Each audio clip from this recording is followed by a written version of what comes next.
Continuamos con el estudio de los pactos, como venimos viendo. Ahí está el cuadro que tenemos que tratar de retener en la memoria, el pacto abrámico, el pacto principal. Recuerden que esto es la base de la escatología, ¿no? Estamos viendo escatología, pero si no se entienden bien los pactos, que es la base, no podemos levantar una estructura. Así que estos cuatro bíblicos son la base de la escatología dispensacional, como creemos nosotros. El pacto abrahámico, que está en Génesis 12, que tiene tres subpactos: el pacto palestino o de la tierra, el pacto davídico, que vamos a estar viendo en esta mañana, y el nuevo pacto. Y para tratar de retener estos tres pactos tan importantes de la Biblia, le hemos puesto una R a cada uno. El pacto de la tierra, el pacto palestino, es el reserva. Dios se ha comprometido a reservar un territorio especial para su pueblo Israel. Y el pacto davídico tiene que ver con la segunda promesa que Dios le hace a Abraham, Génesis 12:2, de la simiente, y a este le hemos puesto el reino, porque el reino de Dios está directamente relacionado con este pacto con David. Y el tercer pacto, el pacto, el nuevo pacto, está relacionado con Génesis 12:3. Dios le promete bendecirlo a Abraham y a través de él bendecir a Israel, a todas las naciones de la tierra, y este es el pacto de redención. Así que importante tratar de retener estas tres R's para recordar los pactos bíblicos. En esta mañana, como les decía, vamos a ver el pacto davídico, uno de los pactos más importantes que tiene la Biblia, porque recorre todas las páginas de la Biblia la doctrina del reino de Dios. Desde Génesis hasta Apocalipsis es toda una revelación progresiva de cómo Dios va a restaurar el reino que el hombre ha perdido. Dios lo creó al hombre, lo puso en el huerto del Edén para que él sea un gobernante, una autoridad en nombre de Dios, y ejerza a través de Adán su reino sobre toda la tierra. Pero ¿qué pasó? Adán perdió el reino cuando cayó en pecado. Y él, que tenía que ser el gobernante, quedó como el gobernado bajo el imperio de Satanás. Y a partir de ahí comienza a desarrollarse una revelación de cómo Dios va a restaurar el reino en la persona del postrer Adán, que es el Señor Jesucristo. Como hemos hecho con los otros pactos en esta mañana, vamos a ir viendo escrituras claves que nos marcan la doctrina bíblica acerca del pacto con David, y luego vamos a exponer sistemáticamente este pacto.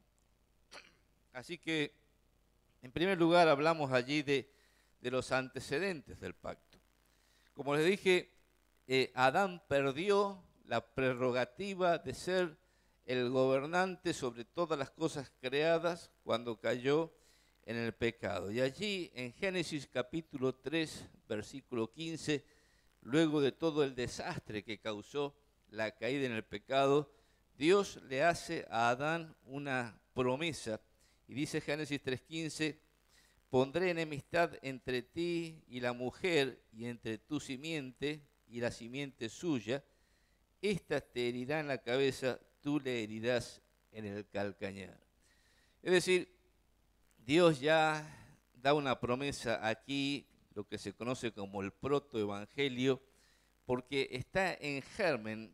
En realidad, en todo Génesis está en germen todo lo que es la doctrina del reino de Dios, y cómo Dios va a restaurar el reino que el hombre lo ha hecho caer bajo la vanidad del pecado. Entonces le promete aquí que de la simiente de la mujer iba a nacer el que iba a destruir a Satanás, que había usurpado el reino. Luego Génesis 12, la famosa porción que nos habla de la inauguración del pacto con Abraham, Dios le dice ahí a Abraham que iba a establecer un pacto especial con él, y dice, pero Jehová había dicho a Abraham, vete de tu tierra y de tu parentela y de la casa de tu padre, la tierra que te mostraré, y haré de ti una nación grande, y te bendeciré, y engrandeceré tu nombre, y serás bendición. Bendeciré a los que te bendijeren, y a los que te maldijeren maldeciré, y serán benditas en ti todas las familias de la tierra. Entonces, ese versículo 2 de Génesis 12 está marcando esta promesa: haré de ti una nación grande, y te bendeciré y engrandeceré tu nombre, y serás bendición. ¿Cómo Dios eligió a un hombre para formar de él una gran nación? Y le promete Dios a Abraham que le iba a dar una nación grande. Y le promete a Abraham que esa nación iba a ser el medio, el instrumento por medio del cual iba a traer él al rey, al Mesías, al ungido, al Salvador del mundo. Claro, Abraham poco podía entender esta promesa, máxime pensando que no tenía hijos, y cómo era que Dios le iba a cumplir esta promesa. Luego, en el desarrollo de Génesis que nosotros conocemos, Dios le da a Abraham un hijo a través de Sara, que es el hijo de la promesa. Y para confirmar ese pacto, para ratificar el pacto que Dios ha hecho con Abraham, Dios establece una señal, que es la señal de la circuncisión. Y en el contexto en que Dios le dice a Abraham que tenía que circuncidar a toda su descendencia, dice Génesis 17, versículo 6, y te multiplicaré en gran manera, y haré naciones de ti, y reyes saldrán de ti. Y estableceré mi pacto entre mí y ti y tu descendencia después de ti en sus generaciones, por pacto perpetuo, para ser tu Dios y el de tu descendencia después de ti. Fíjese qué interesante, Dios va ampliando el espectro, va dando más luz, y le dice a Abraham, le promete que le iba a dar un hijo a través del cual iba a venir una gran nación, y a través de ese hijo iba a venir reyes que iban a gobernar sobre las naciones.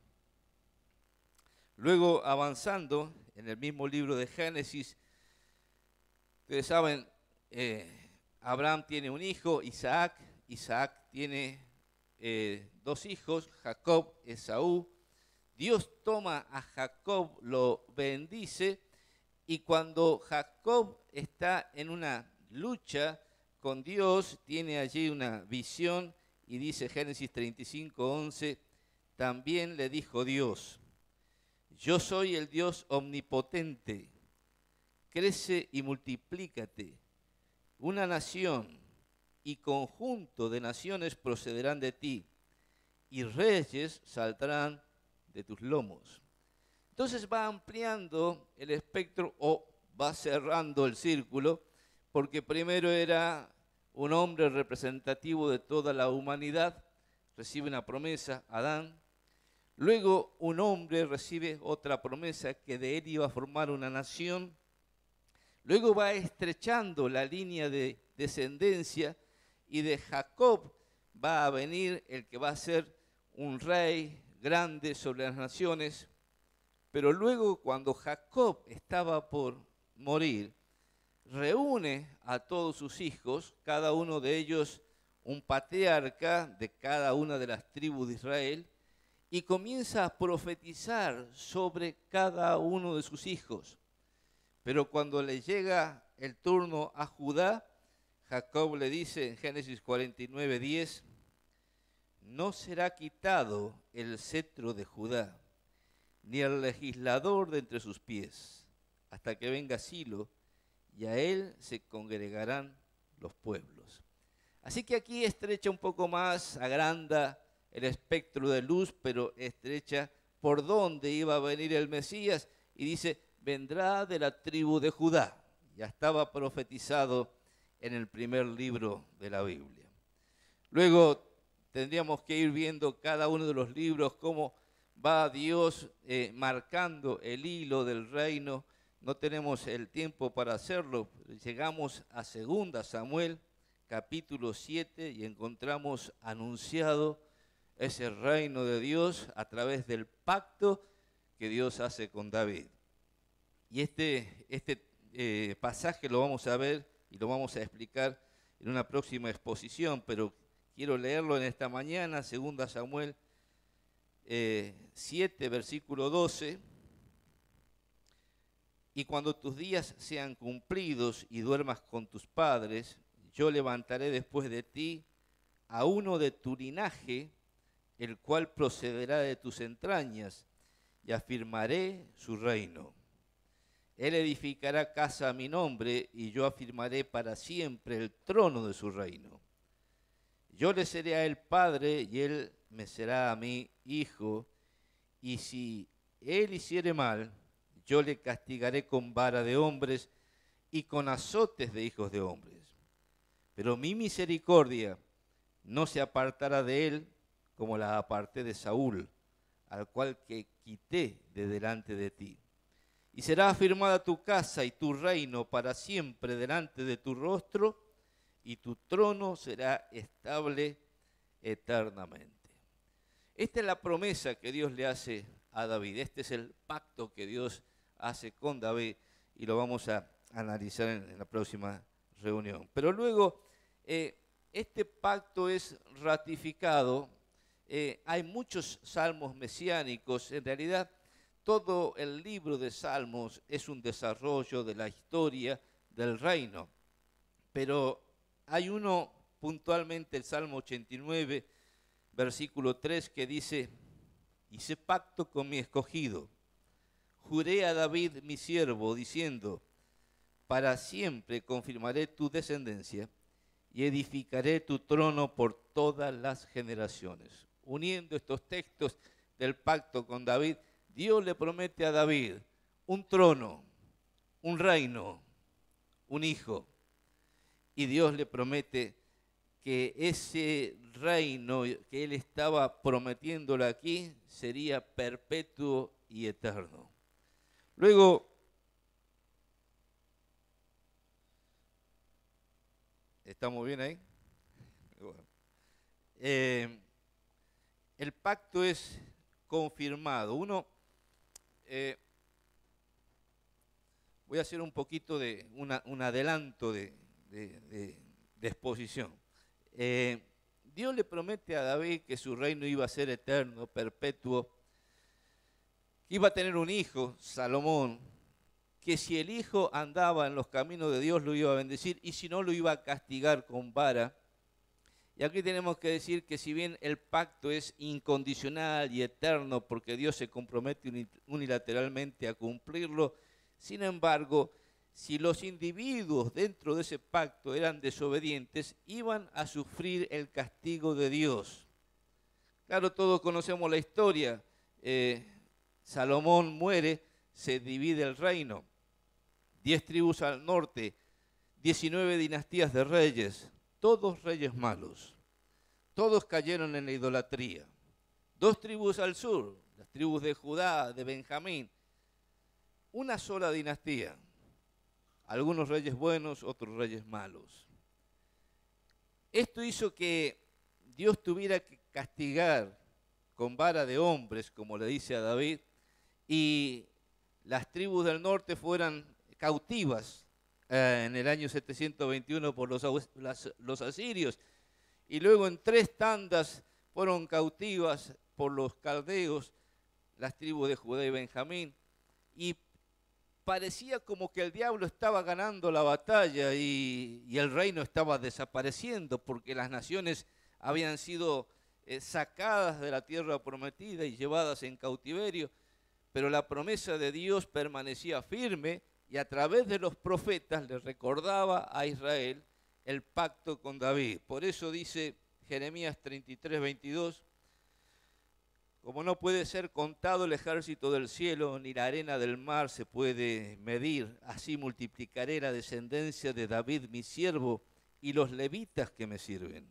Así ha dicho Jehová, si no permanece mi pacto con el día y la noche, si yo no he puesto las leyes del cielo y la tierra, también desecharé la descendencia de Jacob y de David mi siervo, para no tomar de su descendencia quien sea Señor sobre la posteridad de Abraham, de Isaac y Jacob, porque haré volver sus cautivos y tendré de ellos misericordia. Dios hablaba a través del profeta y le decía a Israel, no he olvidado mi pacto, ya que hayan sido llevados cautivos, van a volver y los voy a bendecir y van a tener rey. Luego Amós capítulo 9, versículo 11, en aquel día yo levantaré el tabernáculo caído de David y cerraré sus portillos y levantaré sus ruinas y lo edificaré como en el tiempo pasado para que aquellos sobre los cuales es invocado mi nombre posean el resto de Edom. Y a todas las naciones, dice Jehová, que hace esto. He aquí vienen días, dice Jehová, en el que ara alcanzará al segador y el pisador de las uvas al que lleve la simiente. Y los montes destilarán mosto y todos los collados se derretirán. Y traeré del cautiverio a mi pueblo Israel, y edificarán ellos las ciudades asoladas, y las habitarán, plantarán viñas y beberán el vino de ellas, y harán huertos y comerán del fruto de ellos, pues los plantaré sobre su tierra, y nunca más serán arrancados en su tierra que yo les di, ha dicho Jehová, Dios tuyo. Es hermoso ver las profecías, ver cómo Dios habla de un juicio sobre la desobediencia por caída en el pecado y principalmente el pecado de la idolatría, pero no solamente anuncia juicio, sino también salvación, restauración y un reino mesiánico que será eterno. Así que tenemos las promesas ya confirmadas en la palabra de Dios por Dios mismo, pero tengo que avanzar rápidamente. Ese reino fue rechazado.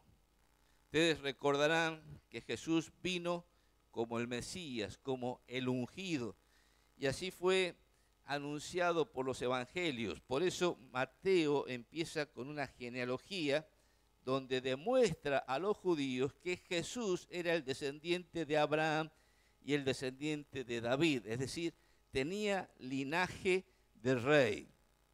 Luego, en Lucas 1:32, cuando el ángel le anuncia a María el nacimiento de Jesús, le dice, este será grande y será llamado Hijo del Altísimo, y el Señor Dios le dará el trono de David, su padre, y reinará sobre la casa de Jacob para siempre, y su reino no tendrá fin. El ángel estaba anunciando ya proféticamente lo que sería ese niño que nacía de las entrañas de la Virgen María, engendrado por el poder del Espíritu Santo y que sería llamado el Hijo de Dios. Jesús vino para reinar, Jesús vino para ser rey, pero los suyos le rechazaron.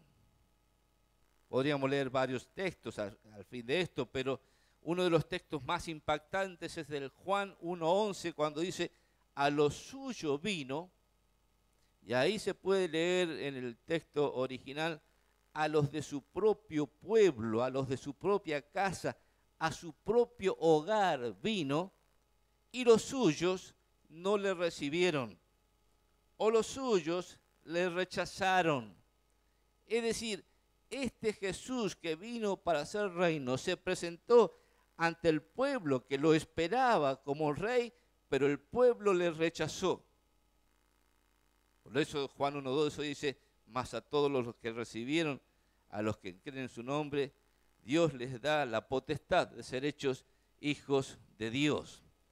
Y aquí se plantea ya un problema en este reino de Dios. vino el Mesías, vino el ungido para ser rey, pero Israel lo rechazó. Sin embargo, esto abrió las puertas para que todos, judíos y gentiles, puedan entrar en ese reino.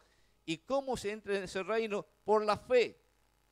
A todos los que le reciben al Señor Jesús, a los que creen en su nombre, Dios los adopta en su familia, entran en su reino.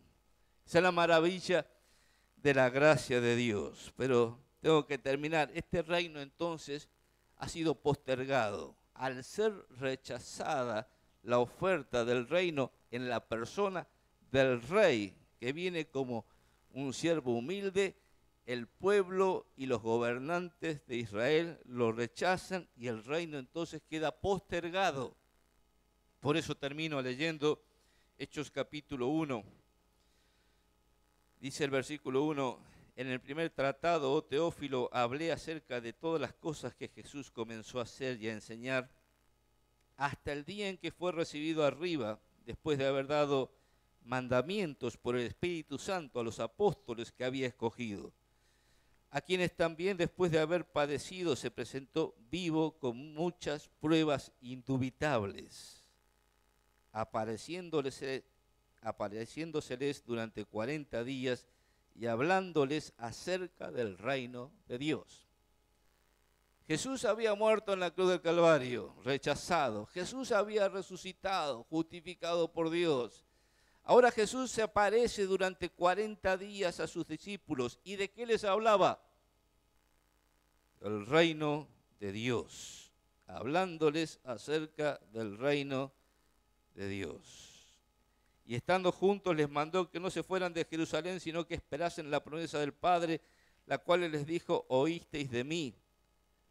Porque Juan ciertamente bautizó con agua, mas vosotros seréis bautizados con el Espíritu Santo dentro de no muchos días. Entonces, los que se habían reunido le preguntaron diciendo, fíjese la pregunta de los discípulos, Señor, ¿restaurarás el reino a Israel en este tiempo?